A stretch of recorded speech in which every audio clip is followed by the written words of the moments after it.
I pray God's blessings, His grace, His mercy, and peace upon each of us today. Our God is in full control.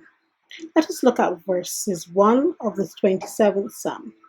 The Lord is the light of my salvation. Of whom shall I fear? The Lord is the strength of my life. Of whom shall I be afraid? This psalm speaks of God being in full control of any and all situations in our lives.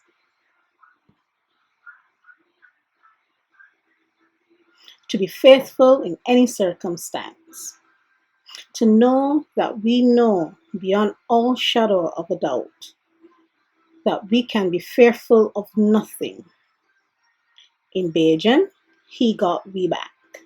Yes, my sisters and brothers, God at all times have our backs, that we will be strengthened, equipped with all we need to face the battles in life.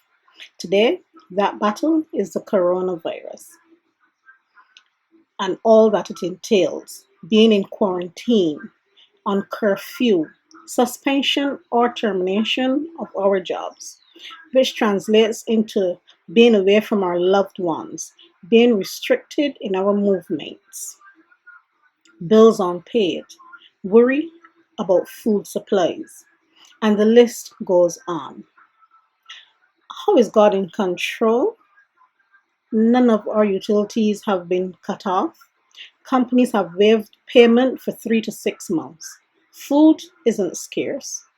And in some instances, it has been supplied to us without fanfare from persons who we would never have thought would supply our needs.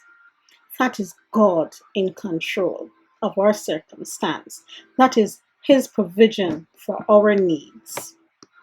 God in full control is not just a coined phrase to be repeated just because it sounds good. It is a truth that we need to live by, to live through, to live into. We need to let Him control every aspect of our lives, in thought, in word, and in deed.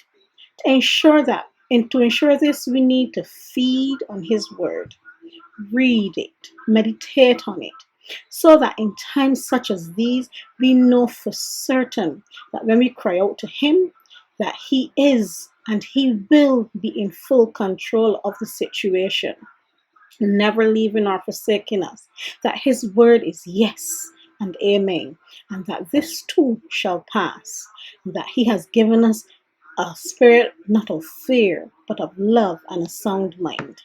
For God to be in full control, we must have faith, a faith and belief so strong that nothing shakes it. It must, like most of us, I grew up poor. I would see my mom wash out the saucepan, put water on it, and place it on the stove, knowing she didn't have anything. I mean, nothing, not even a swibbly potato. I would ask, Mommy, what are you cooking?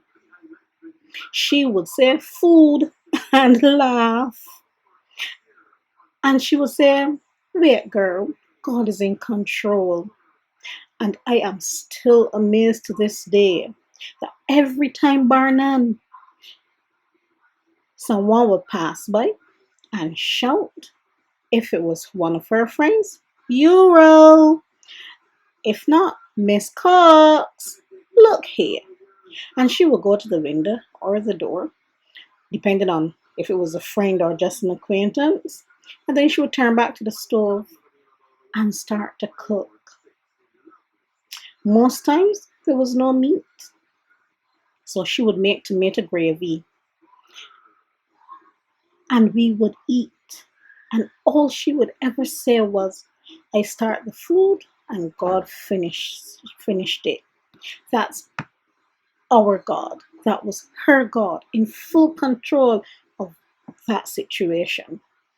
Verses 13 and 14 of Psalm 27 reads, I would have lost heart unless I had believed that I would see the goodness of the Lord in the land of the living.